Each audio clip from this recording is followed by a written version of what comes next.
have to be loud, okay? Oh, well. We're going to go to the fish salvage. You know, what came out of this lake? Why am I saying we don't have to dredge it? Well, what came out of the lake, I was giving a talk at Arts Quest in Bethlehem 3 years ago, or 2 years ago. And this guy came up to me, and he had that big bass in the previous picture. And I said, look, I'm getting people criticizing me, saying, John, there's no good habitat in this particular lake. It's rotten. It's hard to fish. There's no fish there. Boy, that was a line of garbage. Okay? Because the guys that were catching the fish were not telling you. Okay? This guy, when they were draining the lake, you could keep as many fish as you desired. He trucked 3,000 fish up to his lake in Monroe County. 3,000 fish. The biggest largemouth was 7 pounds, 3 ounces. Then he had 4 in the 6 to 7 pound range. He had 13 to 15 that him and his buddies caught, 5 to 6 pounds. You can go to Canada and you would have a rough time getting that at times. Okay? So what I'm telling you is our backyard, if we take care of it, is going to have some phenomenal fishing. Hi, Don. I'm Cousin John. Good to see you again. Good to see you. It's nice in the environmental field. You bump into a lot of people you meet over and over again, okay? Well, anyway, that guy caught some nice fish. Here are some of them. They put them in containers, trucked them up to Monroe County, put them in a lake. Here's a 7 pound, 3 ouncer. Okay? The guy in the white t-shirt we just call Crazy Marty. You know Marty, Larry. Okay. I guess Crazy would be... Oh, yeah. Okay. Moving along here. They had to move the fish because they drained the lake. So they brought in their trucks with aerators and the tanks, and they scooped up well over 5,000 pounds of fish. Okay? And that's a nice crappie over there. And let's look at this next picture. You can't see that in the back, but that's not a largemouth bass. That's a rainbow trout. Okay? That's a big rainbow trout. Now, they did get 10 walleyes out of the lake. They stocked walleyes years ago, and Cousin Larry used to catch them out of the spillway.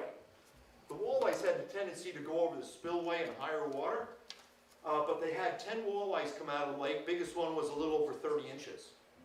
But the walleyes never reproduced. It was never a successful fishery unless you caught them in the spillway. How big were the ones you caught in the spillway, Larry? They were small. They were small? There was an old stone row running the length. If you knew exactly where that stone row was, you could Well, catch them all. hopefully I'm going to show you the stone row. Okay? There are stone rows, and you need to know where the habitat was in the lake. There was also a borrow area when they built the dam breast, and if you knew where the borrow area was, that was a good place to fish. We'll show you the borrow area probably. Okay, some largemouth bass, whoopie-doo, nice yellow perch. Structure. What kind of structure did we have in the lake? Well, somebody did want to add some structure. We have a canoe there, okay? Apparently they had a bad day. Remember I told you the silt was about 4 inches thick? 4 to 6-ish? The silt basically dried out and you got the cracks. The cracks were about that deep. And here's the East Fork, the mighty East Fork of Martins Creek. Okay? It's about 3 feet wide, but it does have some wild brown trout and the occasional brook trout. I don't know, have you got a brook trout in the headwaters of the East Fork? Okay, Larry's nodding his head yes. He's doing that not willingly. St. John, keep your mouth shut. I have a big mouth. My strategy is if we don't tell everyone what we have in the Lehigh Valley, in the Poconos, we're not going to have enough people to protect it. Okay? So we have to get the word out that we have phenomenal fisheries And we need to protect those fisheries. Now, I just need about 1,000 more canoes, and I might have some more cover for fish. There were a lot of these guys in there too. People had bad days. Anchors everywhere, okay? One guy had a bad day hunting, okay? Now, believe it or not, we actually, oh my gosh, 7:30. Believe it or not, I actually had my neighbor clean that gun up. There were 3 shells in the chamber, okay? And he feels he can get it usable. It's a Remington pump, 12 gauge.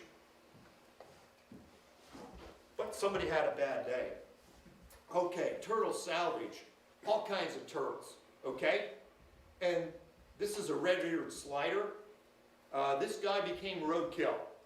When we were kids, I think all of us had the little turtles that mom and dad paid 25 cents for, okay? Well, those were red-eared sliders. And everyone kept them till they got about that big. And then you let them go. I let mine go. Put it down in my grandfather's wetlands area. And they grew up and they started to displace the native turtles. So we killed that guy there. He said goodbye. Turtle trapping. They got a bunch of turtles, but this is the neat thing.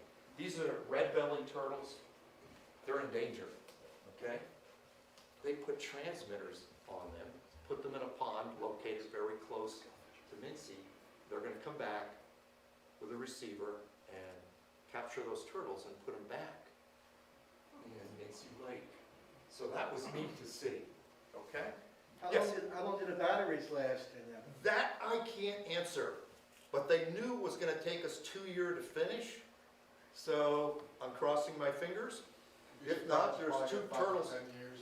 What was that? 5 to 10 years. 5 to 10 years, wow. I'm happy it's 5 to 10 years, okay? Because with Leaser, their project did take 10 years, okay? Okay, that's the turtles. We're gonna kick out of turtles here. Let's go back to the main menu. Okay. I just want to show you a couple little crazy Mincy Lake pictures. Mincy Lake, we have this guy here with the dog. He was paddling this about 25 years ago, paddling the lake. Bumped into a girl in a pink kayak, said hi, they got married. They built a house right near Lake Mincy now. Okay? Great place to get out there, grandfathers and grandkids, okay? Kayaking with your spouse. He's not starting up the motor, so don't panic. It's electric motors only. But the kids come out there. We have fish commission days. And the neat thing about it is the kids catch fish. And you get to tell a story. There's an American eel. Now the American eels spawn in the Saragossa Sea, down off east of Florida, okay? That little eel, which is a female, swam up the coast, made a left-hand turn at the Delaware River, swam past Easton, made a left-hand turn at Martins Creek in the village of Martins Creek, swam up Martins Creek, got to the spillway on a wet, rainy day. He shimmied up either on the grass or up the spillway itself to get into that lake. Now that takes persistence, okay? I think all of you know we have lamprey eels just about everywhere. If you fish the Delaware, they're going up by the thousands. You get up to the west branch, the east branch, you'll see them spawning, okay? The lampreys, they're native, there's no big deal. We'll talk about them later perhaps. Okay, we got to kick out of this since I've been talking for 30 exciting minutes already. And escape out of this program. Let's see how things look today. Okay, what's new? Hey, we got a parking lot where you don't risk your car's suspension at this particular point. Okay, and we have our site inspection team out there checking conditions every single day. They do bite though, so please stay away from that. One woman got bit and she wrote a nasty, on our Facebook page for Friends of Mincy Lake, she wrote a nasty note. I will never go to that lake again because I was bit by one of your geese. Oh my gosh. Okay. I grew up on the poor side of town in a farm. It's like, you got bit by a goose every day. You know, it's like, what the heck? Okay, December 3rd, I was starting to panic. I was expecting them to be filling that lake up, but they had to get a permission from DEP. Okay? January 1st, it is filling up. Okay. January 1st, January 10th. It's going slow, Todd. Okay? Okay, here we are today. March 11th. It's getting closer, but we have a way to go. They are stocking March 23rd, unless the coronavirus will cancel the celebration. I don't know. We'll see what happens. Most of the time, that was the amount of water going out. We need water, by the way, in the East Fork of Martins Creek, trout stream. Today, the amount of water going out, they cut it way back. Now, they have to let a minimum amount out to keep the water flowing in the East Fork of Martins Creek. I'm mainly a trout fisherman, okay? Friends of Mincy, what did we raise? $150,000 so far, okay? Administrative and fundraising. We had to pay for magnets, we had to pay for this stuff. We spent $2,256.96, which is 1.5% of what we took in. So later on, when I pass this around, if you want to give us a buck, it's going to go into Habitat, okay? Habitat materials, $72,000 of hemlock and limestone. 72,000, and we got a good deal on the limestone from H&K. Okay, they're on Mud Run in Lower Mount Bethel Township. Bridge engineering, we paid $5,000 for that 130-foot aluminum bridge to go across the spillway. We're hoping to get that bridge delivered, but we can't put it in for another year. There's a warranty on the spillway, and we'll show you a picture of the spillway later on. We have a little photo station on the East Shore.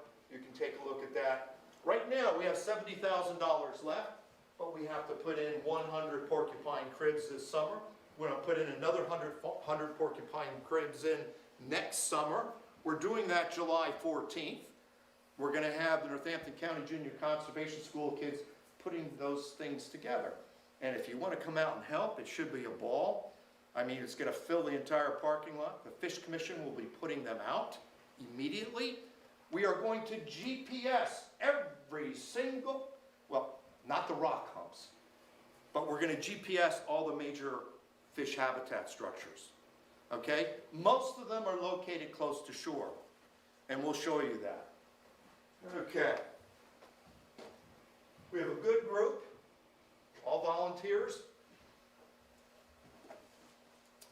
Okay, now, one thing we do have a little issue with, but I'm going to address that. Right here are 3 rock humps.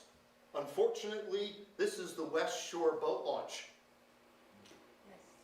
Okay, West Shore boat launch, right there, we had 3 rock humps. Well, I have to put a turtle basking platform out here, and we'll have a sign there. We're going to have a sign that the West Shore is for canoes, boats with electric motors. The East Shore, if you have a bass boat and you're just using electric trolling motor to go around, you have to use the East Shore parking lot. We're going to have to make sure they understand that. Otherwise, I'll just put a little note, call Todd Burns in Pen Argyl to complain. I'll throw them out with my kayaks. Yes. It looked this morning or this afternoon when I was out there, as though where the kayak boat ramp is, you're also gonna run right into that walkway that sticks out. Well, I imagine it's the accessible fishing area. It's accessible, yes. But it's right? Right, so we're gonna have Very boys and a sign telling them to curve around this way, okay?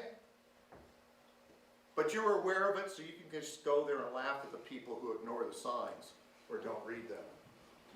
Okay, there's my buddy Pat. He's out there on that one hump. they should be 1.5 to 2 foot below the surface of the water. Should be, okay? However, if you have your electric motor set all the way down, it's called embarrassment. Okay, here's some of the excavating we did. You could tell it was a massive, there it is. We excavated. So I can tell people, did you excavate? Yes, we did. Okay, here it is on the east shore. Now the east shore is the deeper one, okay? And there's also going to be a dock right here, so that when people put their boats in, that it's easier to get into the boat and you're away from the launch area. Looking at the parking lots, the paved fishing jetty, we have a path.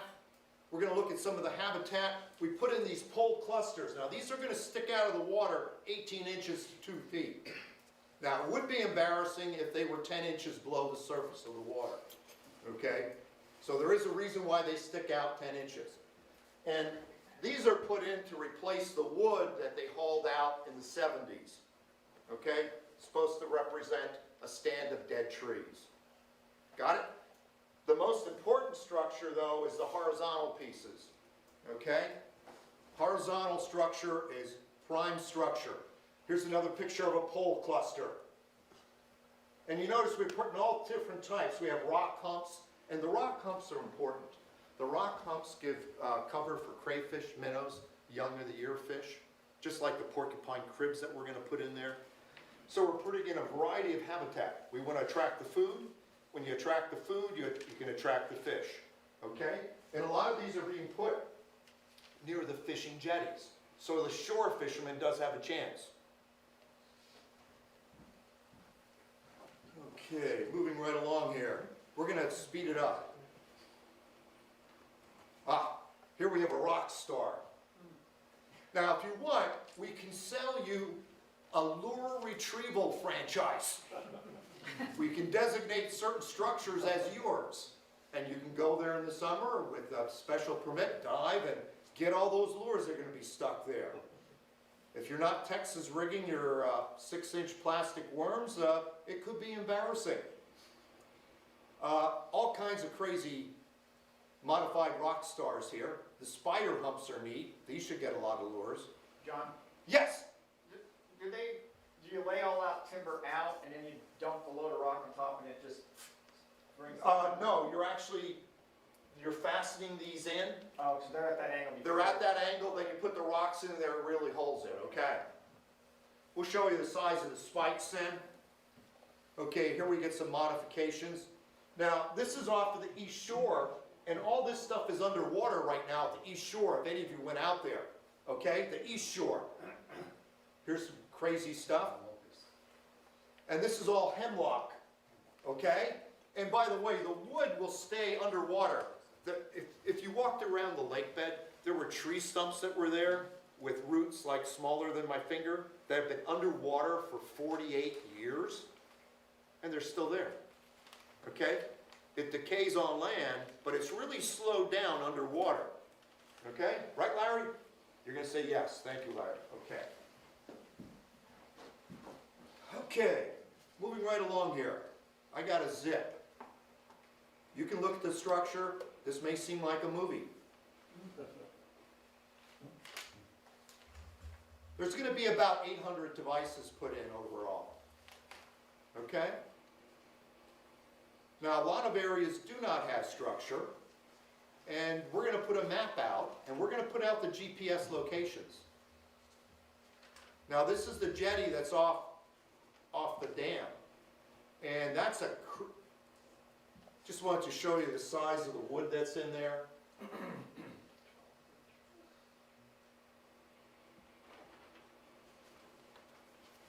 Yes? Are you using a special GPS or just like a regular Google? Just a regular GPS, okay? How accurate is that about?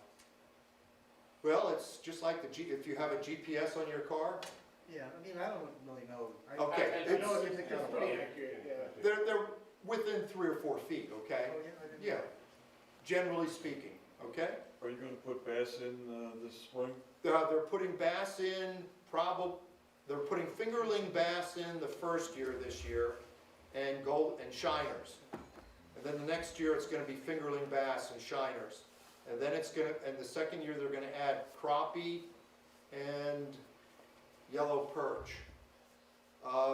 They're not putting in bluegills and pumpkin seeds until the fourth year, because they have a tendency to feed on the spawning bass.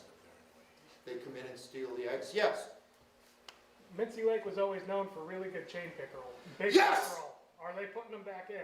No, but they're gonna be there, They're native, I know that. okay? But I don't know if they're gonna. It'll take a while. I'm a chain pickerel fisherman. I don't That's what I find like to too hear. many people that say they wanna fish for chain pickerel. That's what I Okay. love that lake for. Well, I used to fish the East Bangor Dam in the late 70s and early 80s. And the East Bangor Dam had chain pickerel in there that was unbelievable. You go out at 5 in the morning, put on a big 4-inch Zara spook, throw it out there, and these chain pickerel would commit suicide. And I love that. So there will be chain pickerel in. They're not planning to put them in. However, they're gonna end up there. There's But just you a and I big- may have to wait a little longer than 5 years, okay?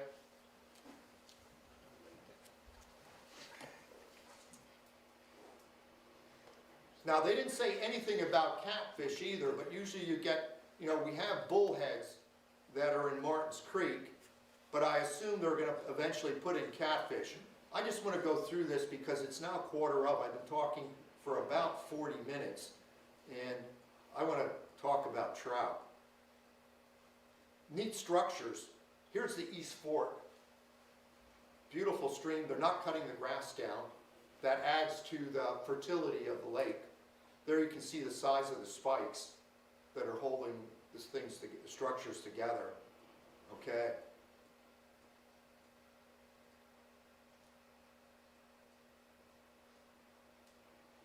And the neat thing that is now we have dumped riprap, where before we had those concrete blocks. And the concrete blocks basically provided no cover for minnows, aquatic insects, crayfish. So now we have all those nooks and crannies. Okay, so now fishing that area is gonna be hopefully more productive, okay? Good snake cover too. Now, Larry's telling you that so you don't go there.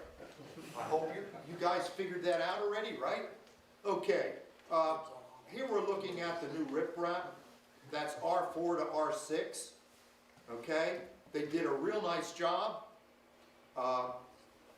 Larry was talking about, did you know where the stone rows were? Did you know where the old road was from the east parking lot coming across? Well, that's where they're located, okay? But there's some other good stuff in there. I'm gonna spaz here. Here there was a moderate flow going out. They cut that way back now. John, Yes, when I walked along there today, there was all this plastic stuff that's holding down. that's the straw grass on the stuff, dike. yes. Is this biodegradable, or we just got plastic all over the place? What It's is either that? biodegradable or photodegradable. Yeah. Photodegradable, I believe is what it is. It will break down, okay? It's designed to last about 2 years. I don't like seeing that, but Neither did I, that's why I brought it. DEP, well, they were required to stabilize the banks And I saw that's what it was doing. until the grass comes in. And once the grass comes in, this is almost impossible to pull up, okay? Don, did you have any experience with this stuff? Yeah, we used it on Pocono Creek, when we did some of the Yep. work there, but it's longer than 2 years and it's Well- still there. Yeah. So, I put some of this in 10 years ago because I was required to. And I can't because it believe was there covered isn't a by the better grass, product. it's a tough situation. We Anyway, used to use jute matting years ago, which I thought was nicer, but is this cheaper than jute or? Jute has a tendency not to last long enough to get grass to grow. Okay, That was the problem. These things last a little bit longer so you get grass to grow through it. I'll give this back to you, okay? you can have it. Oh, thank you. Hey, it's been a worthwhile evening, folks. Thank you. Okay. I gotta speed this up a little bit. The spillway is now 125 feet long, okay? The green is the level, that's gonna be the normal level for the lake. The spillway is now designed that there shouldn't be water going over that unless it's extremely high flow rate, okay? Now what that means is, to me it means a lot, because that means they're releasing the water from the completely from the bottom of the dam. And that's normally colder water. As a trout fisherman, I appreciate that, okay? So I want cold water going into the East Fork. Now, the East Fork does go through some swampy areas, it heats up, yes, but I'll take every degree I can get. Now, the only problem is now, if a fish goes over the spillway in a high flood event, there's no longer a stream, okay? So I guess there's a trade-off here. Unless we're gonna be in a series of normal rainfalls for the next few years. So John, you're saying that's just really like an emergency spillway? Oh, God, yes, yes, yes, yes. So the main exit point for the water The is only under- exit under the control tower. is under the control tower, Okay. that's it. And that's good for the trout, Right. okay? Because before it was going over the spillway, Hot water on the top. and it was like sometimes 85 degrees going over the top of that spillway. Okay? Unless never mind, I was gonna say. Did that baffle design on your spillway cut down on your floodplain profile? I can't answer that question. First, it's not my spillway, okay? We'll go back, we'll look at that. It's been engineered such, when the water goes over that spillway, they have to dissipate all the energy from the falling water. And you'll notice there's like blocks here. You probably can't see it. There's all kinds of energy suppression devices right in front of that wedge-shaped spillway, okay? It's designed, I can't explain the whole thing, okay? I'm just a little retired math teacher. But that's a good question. It gives me a chance, I'll ask the Fish Commission, okay? Okay, so new parking lots, we're happy. Look it up. All this is underwater right now at the East Shore. So what I'm telling you is the East Shore would be the better fishing area because it's deeper. There's a lot of structure. And let's see what else is out there. Remember I told you there was a spoil area where they dug earth for the dam breast?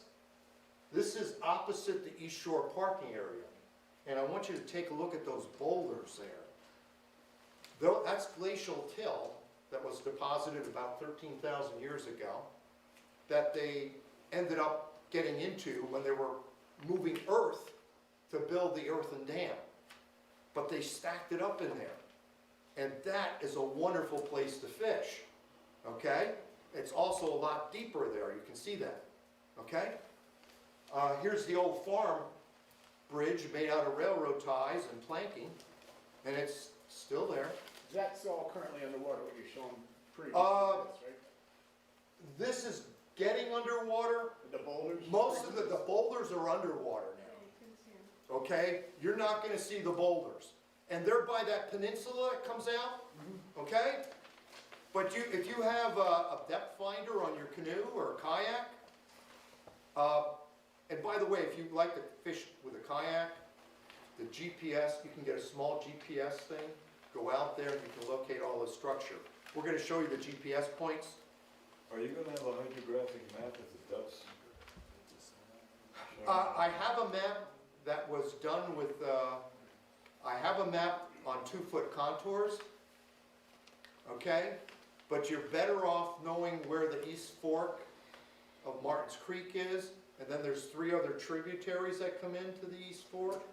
So if you know where that is, or if you take the GPS coordinates, 40 degrees, 54 minutes, 0.827, 75 degrees west, 10 degrees, 0.676, that's going to take you to a lot of structure, okay? That's what I would recommend. Now, I ran all over the lake taking pictures. okay? But taking a couple hundred GPS things gets a little tiring, but we're gonna put that on the county website. We are going to have the accessible, this is the West Shore, accessible kayak launch. We're gonna have an accessible fishing pier off the East Shore, going out away from the boat launch, okay? This is the one off the dam breast, and that one's going out longer.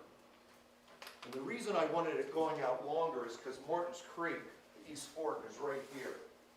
And there's all kinds of neat structure right here, okay? So we put an extended, he had it out about this far on that side, and we were able to talk and say, hey, can we change that? Okay? That's coming in perhaps this summer, late fall. Here's the pedestrian bridge. Now, it's not going to be 3 colors, okay? It's in 3 pieces that are going to be bolted together. We're bringing it in hopefully this summer.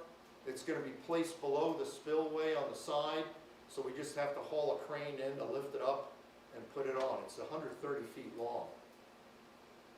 And that's information. The porcupine cribs, these are crazy. If you're a crappie fisherman, this is where you want to fish around these. These are going to be put everywhere, putting in 100 of those. Okay, turtle basking platforms. We're going to move on quickly. Let's see.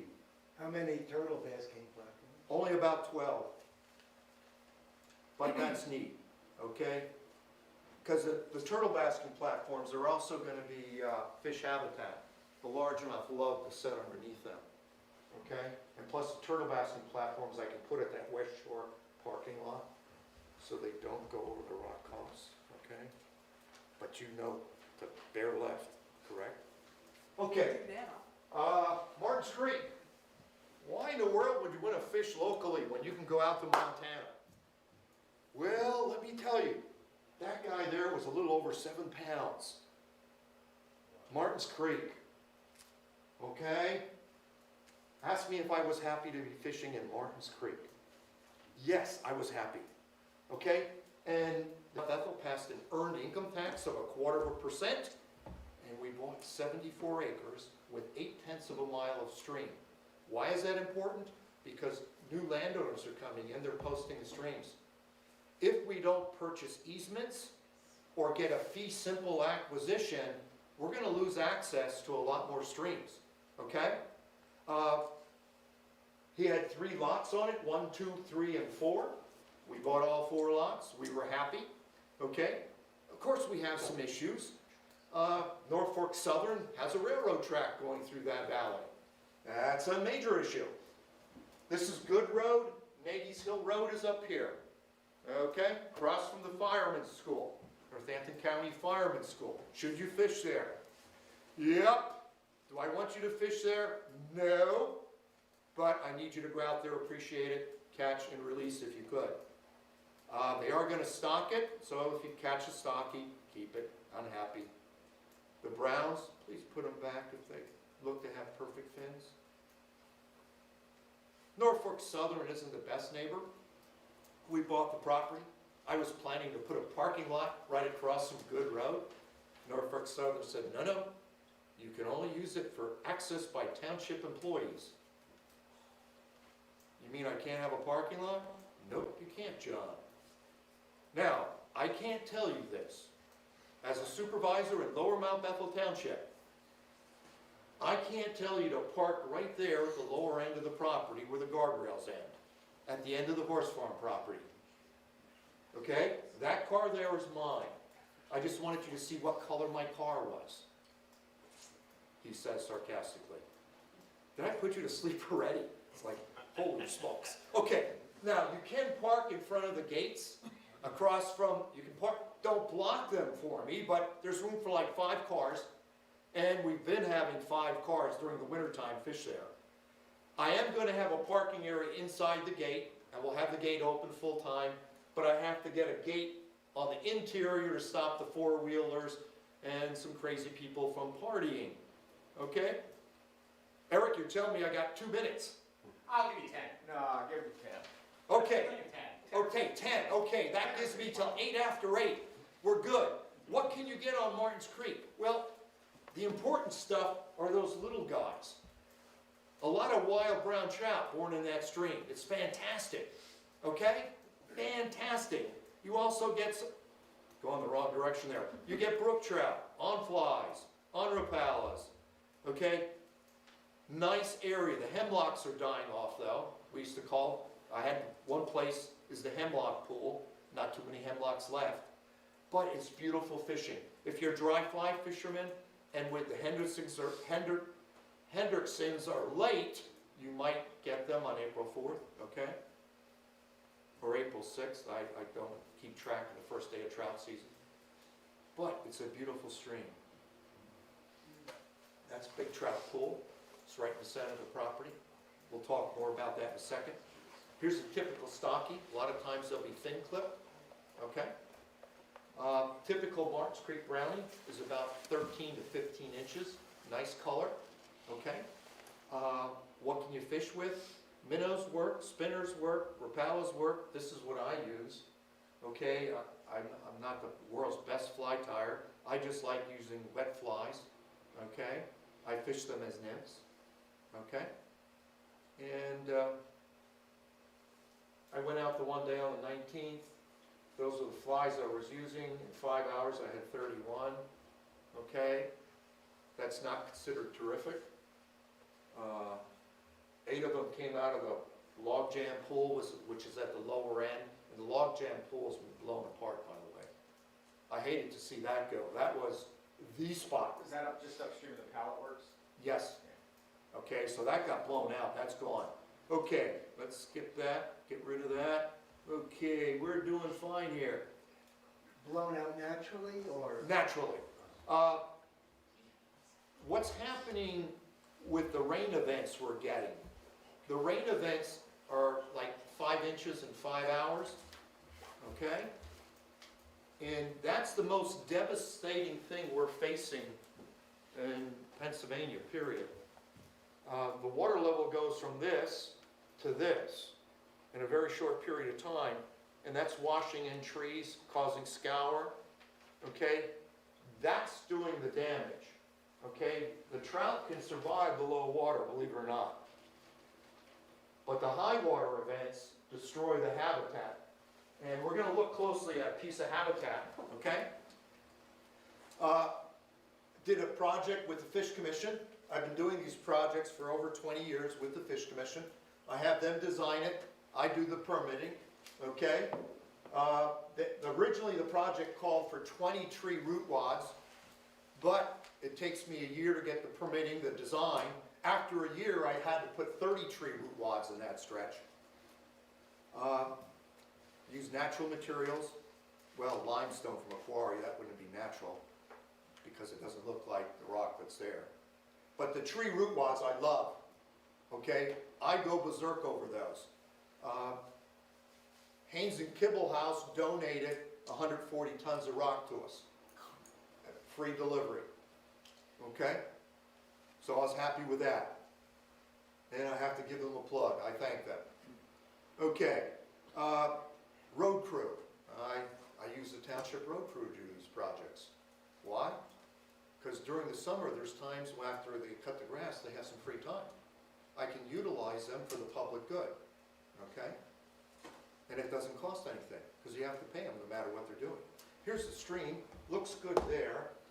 Here you can see where I have tree roots and all kinds of problems exposed. Here I have trees that are falling over, 3, 4, 5. This is Big Trout Pool, okay? Now I'll tell you why it's Big Trout Pool. I shouldn't. See these 3 trees that are leaning? This is undercut 7 feet. 7 feet. Where's that 7-pound trout going to spend the majority of its time? Underneath there. Okay? Now if you're fishing at night, fishing big streamers, you got a good chance of catching that guy. Okay? That actually was a female, the one I had. Once again, we're using rock. We're using tree root wads. We don't want to damage trees, so we carefully move the backhoe and front end loader in between the trees. we're putting the root wads in place, and I got these root wads for free. Because we bought a parcel of land, 179 acres, and I need to remove some trees. So I got the tree root wads for free, okay? And we measure them. There's a survey stick you can see the one guy has up there in the chartreuse shirt. And the neat thing of it is, road crews love to do these projects. Why would you have a road crew do a project like this? Well, if you have to do 3,000 feet of stream, and you can break it up where your paid contractor's doing a certain stretch, and you have another stretch that's separated, you can ask the township road crew to get involved. Okay? You could. I'm not saying you have to.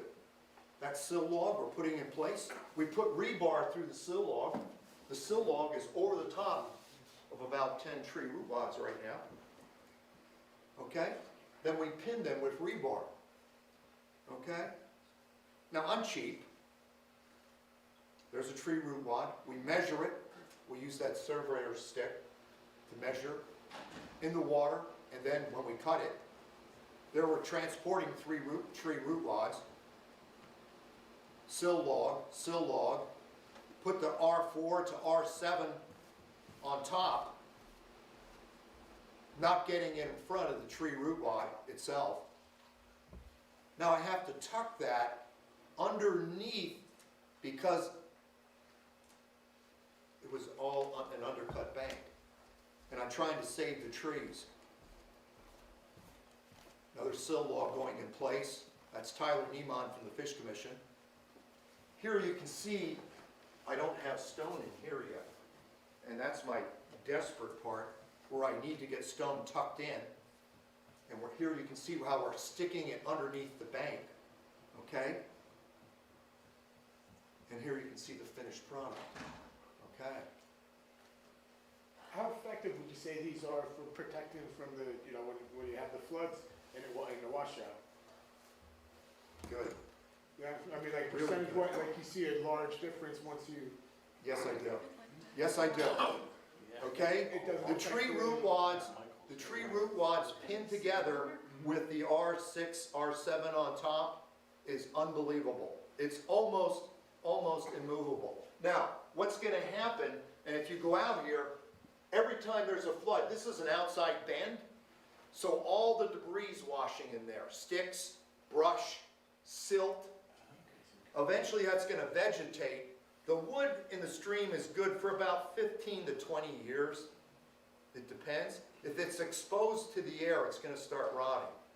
But if it stays underwater, we place them at a certain depth. Here's the road crew foreman. Now here you can see we did damage that tree. That happens.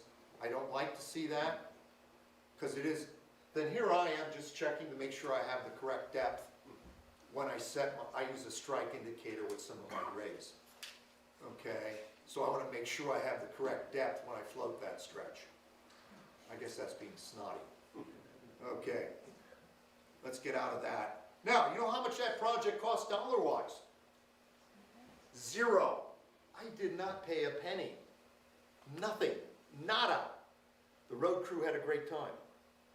I had a fantastic time. And this winter, there was almost no weekend you could go by where someone wasn't fishing there.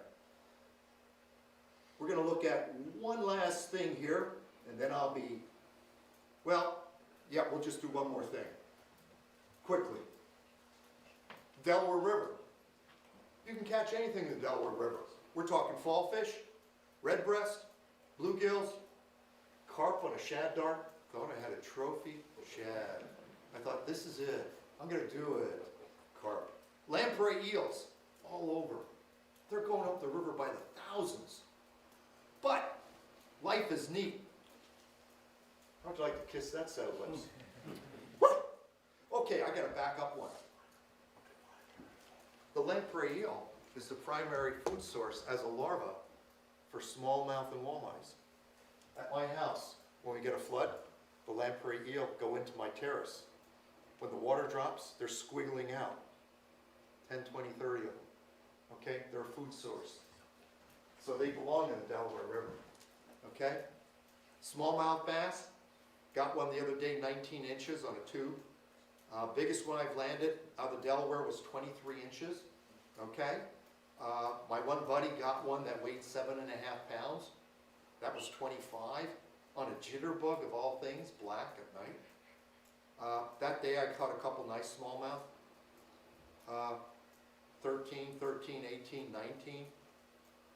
Okay? I get a lot of trout out of the Delaware River in Northampton County, walking the bank for walleye. Okay? You never know what you're going to catch. Could be another trout. We passed over that. Walleye. I only ever caught one chain pickerel, 24 inches. Did anyone in here catch a chain pickerel in the Delaware lately? Okay, where at? Last summer, Last summer. yeah, right by, what's the creek that comes into the Wallkill Bend off the Jersey side? Yeah, that's it. Flatbrook, okay. Well, above the gap, you get more weeds, and they have a tendency to stay. This is a rainbow I caught in the Delaware at my house. I live by the PPL plant, which is now Talent. Okay, of course you get shad, nice walleye. It's good to get out there with kids. Helger mites are everywhere. You can use circle hooks to fish those for kids. Take friends out. Stripers are going berserk. One friend of mine got a 40-inch striper on a streamer at the mouth of the Broadheads Creek. Now the streamer was like 6 inches long, but 40-inch striper, that's kind of fun on a fly rod. I'm going to stop there because it's 8 after. I want to thank you for letting me talk this evening. Stop down and visit Martin's, take a look at Mincy, pass that newspaper on. If you'd like to give $1 contribution, we'll take $1. If you want to buy a magnet, we'll sell you a magnet for $5. I'd autograph it, but that takes the value down to 25 cents.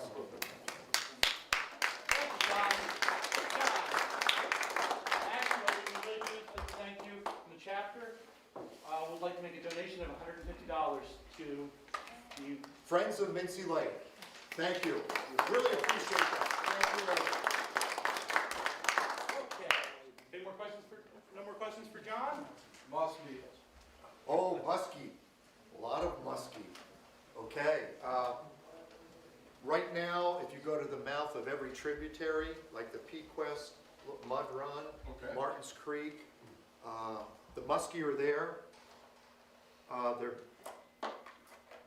in the summer, there's a lot of springs that come into the Delaware River, and the white suckers stack up in certain places, and the muskie and the stripers normally stand just behind them, just downstream. So take your thermometer or walk. See, I find the springs by walking and waiting. Right. And there's a beautiful one right across from me. We actually call it Muskie Springs. It's a nice spring that comes out Foul Riff Road, right in front of the PPL plant. And the stripers, once the water temperature hits like 70, 72, the stripers stack up there. And the muskies are normally there too. You have a lot of other options though too. Okay? So, yes. John, how much does your earned income tax bring in Upper Mount Bethel? I am in Lower Mount Bethel Township, Don. Sorry. We have 3,000 people. It took us basically 12 years to get $1 million. However, we didn't spend any of it. The Technique Trails became available. We had a grant for $400,000 from the state, $200,000 from the county, and we bought 179 acres of the Technique Trails, which is going to be open to the public forever. So the EIT it's extremely important. Okay, we're getting less than $100,000 a year. Okay. I just mentioned it because there's some municipalities in Monroe County that have EITs also, and that's a really important way of being able to generate money for stream projects and land protection. Yes, yeah, it's the best way because Stroud Townships generates about $600,000 a year. wow, So, that's open space. That's and you match that against state money. you match it against You can do state something. and county money. Okay, way to go, Don. Have you seen any herring coming up with a shad chasing? Yes, yes. We're also getting sturgeon. Every now and then a sturgeon's caught with a shad dart. Okay, like 4 feet long. The biggest problem though with the Delaware is the flathead catfish. The flathead catfish has come in, and coincidentally, the number of bluegills, red breasts, and rock bass numbers have dropped dramatically. I don't know if it's cause and effect, but they're catching flatheads in the Delaware River that are approaching 35 pounds. Okay? It's an invasive species. We were told to kill them when we caught them, but it's at the point now where I don't know what you do. Okay? Any other invasives? No, basically, no. Now, we don't have zebra mussels right now, okay? We have Asiatic clams, but I think they're minor compared to the other things. The freshwater mussels are all in danger, and you're not allowed to even take freshwater mussels anymore.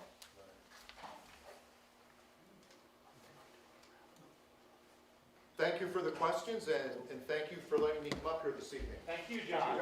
John.